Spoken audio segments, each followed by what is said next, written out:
Laika! Are you stark raving mad?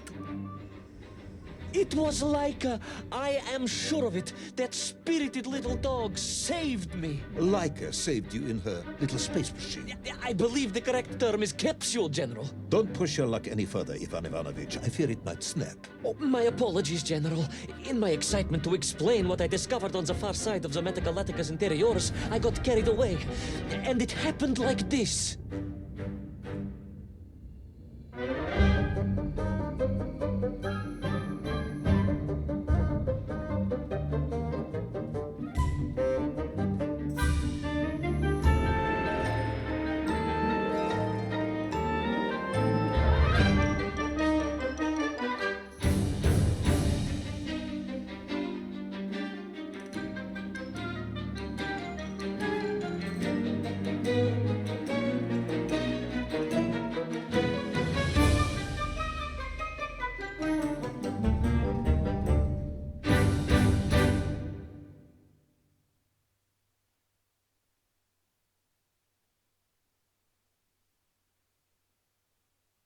A rocky moon.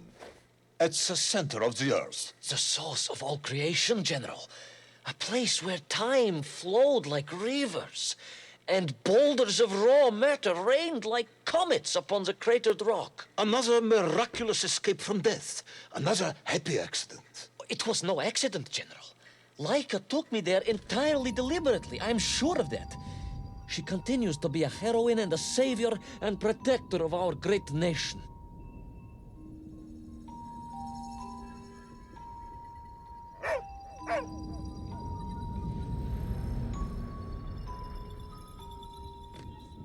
Laika died in orbit. No, General, she did not.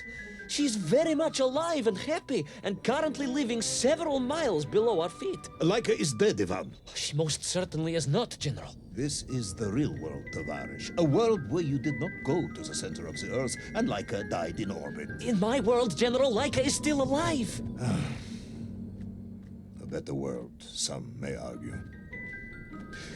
Very well.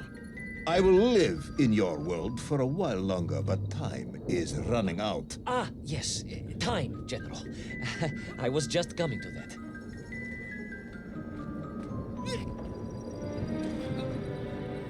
There in the distance it stood, enveloped in a mighty time storm. The world clock, General. The beating heart of all history. The axis mundi, the pillar of the world. Not enough to conquer Russia by drilling back to the surface with his magical mind-controlling atomic radio set then. No, General. You see, what if he could fuse little Orpheus directly with the world clock? Then his message would radiate with every tick and every talk. He would not simply be the Tsar. He would be the Tsar of all time, the eternal tyrant. The literal incarnation of everything our glorious revolution stood to overthrow.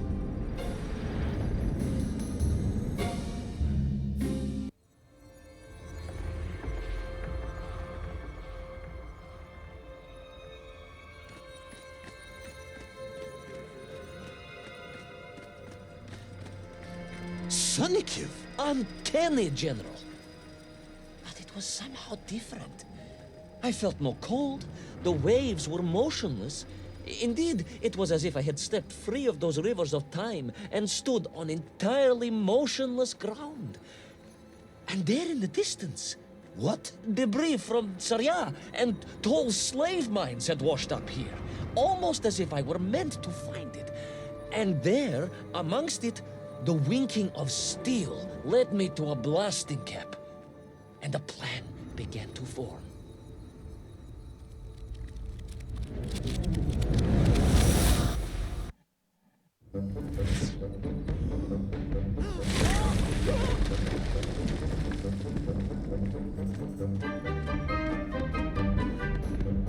The terrain was ferocious. Explosive eruptions of fire and heat. Thunderous emissions. The terrain was ferocious. Explosive eruptions of fire and heat. thunderous emissions and lethal gases. Much like your cousin Pavel, perhaps, as a result of consuming all of those stolen eggs. Ah, General, you have been listening after all.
Agartha again. But why? You are stalling, comrade. The clock is ticking. Tick-tock, tick-tock. Of course. In a flash of inspiration, I understood. It was all wrong, you see, General. That we can agree on. We should never have gone to the center, because without little Orpheus, Toll could not have become the tyrant he had. The rocket drill was his means to reach the world clock, but it was little Orpheus that enabled him. And the time itself, the world clock itself, was determined to make matters right. With a little help from you, of course. Merely a simple pawn in a game played upon a cosmic scale, General. But a pawn who understood that he was being given a second chance to grab a chunk of the explosive resin that wondrous city was built upon.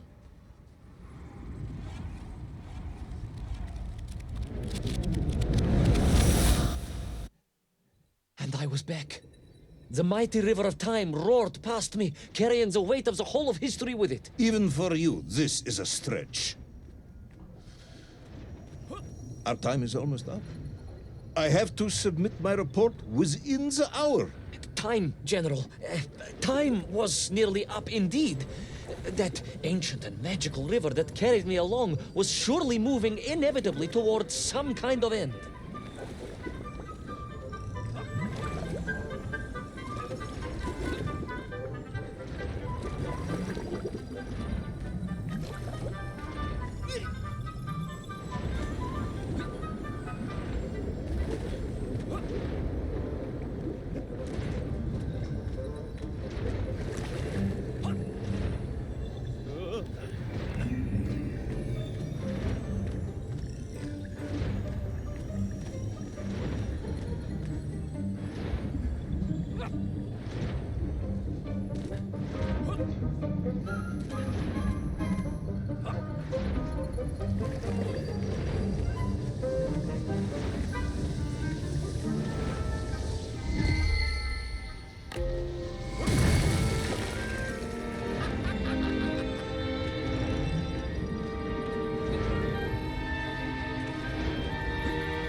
Enough.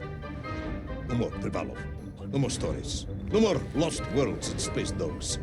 I'm full of it. It is nearly midnight, and you have not given me the adequate explanation for the whereabouts of little Orpheus and the atomic bomb. But, General, I am about to tell you what happened when I finally caught up with the villain Toll. I do not care, Tavarish. I simply do not care. You have worn me down, and it is time to call a halt to this. I bear you no malice, comrade. In many ways, I admire you, but time is running out! Yes, General, yes. Time. Time. Because it was time itself that suddenly appeared to be on my side.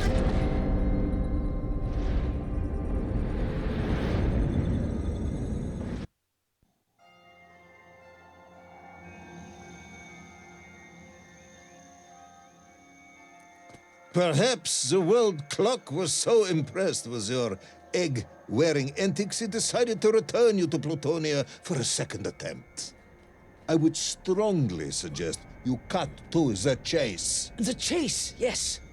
The pursuit of tall and little Orpheus. I stood there with the resin fragment in one hand and the blasting cap in the other, and then, just like that, a clock began to ring. The world clock? No, General, an alarm clock. My Slava alarm clock, in fact, given to me by Auntie Marsha. The one who married the beef investigator. The very same. And the moment I saw that clock, I knew what I had to do.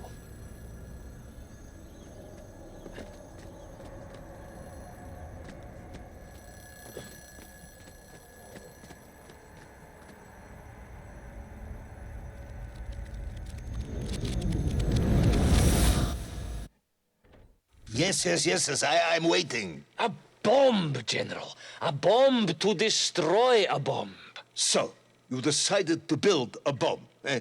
A bomb to destroy little Orpheus. It was a simple plan, really, General. Yes, you are very fond of your simple plans.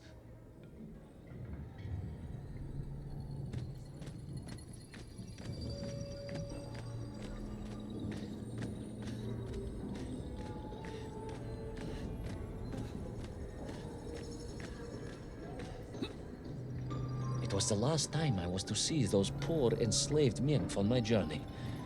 As they scurried in agitation around the base of the rocket drill, now a dreadful weapon of war in the hands of a madman, I was reminded of my mother. Your mother looked like a nymph? That is extremely disrespectful, comrade. No, I meant I was raised by my mother from an early age, of course. My childhood memories of my father were all too brief. You are rambling, Comrade Privalov. Time is running out. Diani Rezinovi.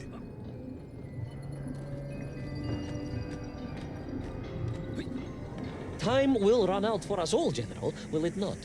And it ran out for my father on the shores of Volga. Your father fought at Stalingrad? He did, General. So did I. Well, so you see, General. Perhaps we are just the same, you and I. Perhaps we are all just Menkf in the end.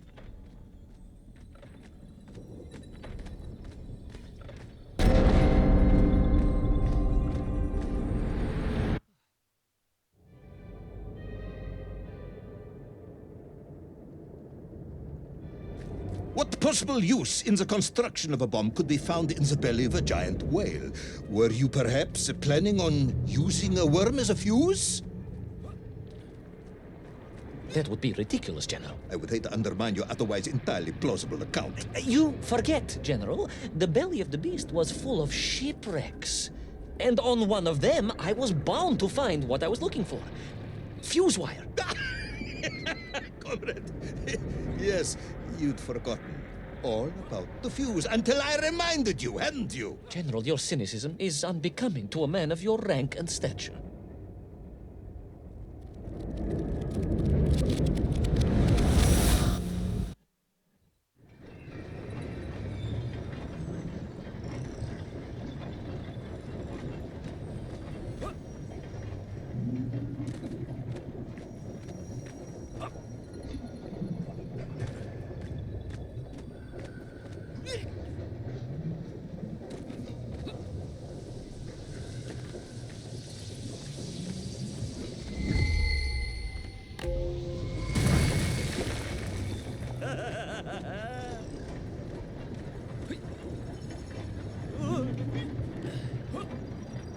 The clock was now ticking, General. Literally. I was surrounded by time.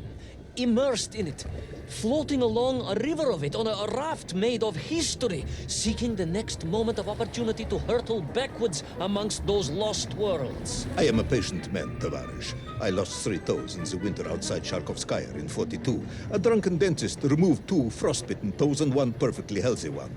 You may therefore consider me a man blessed with an uncommon level of endurance for discomfort. I hate visiting the dentist. My uncle Vanya was a dentist, and he was a deeply strange man, notwithstanding the love he felt for his pigs.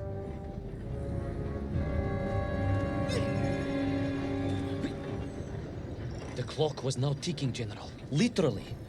I was surrounded by time, immersed in it, floating along a river of it on a raft made of history, seeking the next moment of opportunity to hurtle backwards amongst those lost worlds. I am a patient man, Tavarish. I lost 3 toes in the winter outside Sharkovskaya in 42. A drunken dentist removed 2 frostbitten toes and 1 perfectly healthy one. You may therefore consider me a man blessed with an uncommon level of endurance for discomfort. I hate visiting the dentist. My uncle Vanya was a dentist, and he was a deeply strange man, notwithstanding the love he felt for his pigs. Is what? He was a pig dentist, General. He always claimed that the human mouth presented an insufficient challenge. Let me challenge you, comrade. You will tell me what happened to little Orpheus. My patience is exhausted. I am done. But we are nearly there, General. The world clock was shortly to strike again and transport me... Well, who could guess where?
And so to the ocean floor, and that strange submerged city, and those poor lost vessels.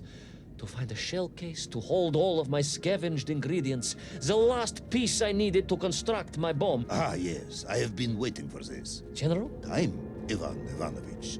Whilst you have rambled on and on about it, I have simply bided mine. I am a patient man, as I have said. Yes, I don't feel I paid enough attention to the story about your toes. Do you have specially made shoes? Enough!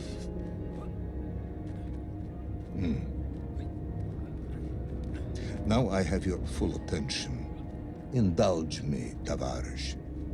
Explain to me how you made this bomb. General? Your bomb, comrade, that you so brilliantly constructed to destroy little Orpheus. Tell me how you made it.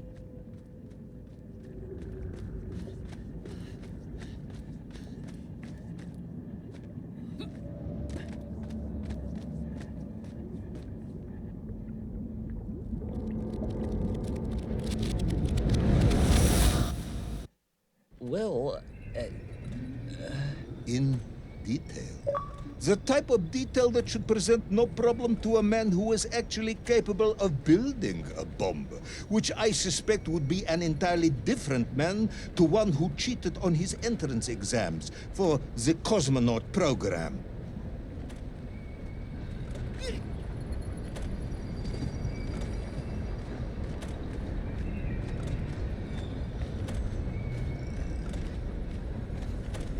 are uncharacteristically silent, comrade. Cat, got your tongue? If I may, General, perhaps just a minute or two to gather my thoughts? There are precious few minutes left. We have reached our conclusion, I think.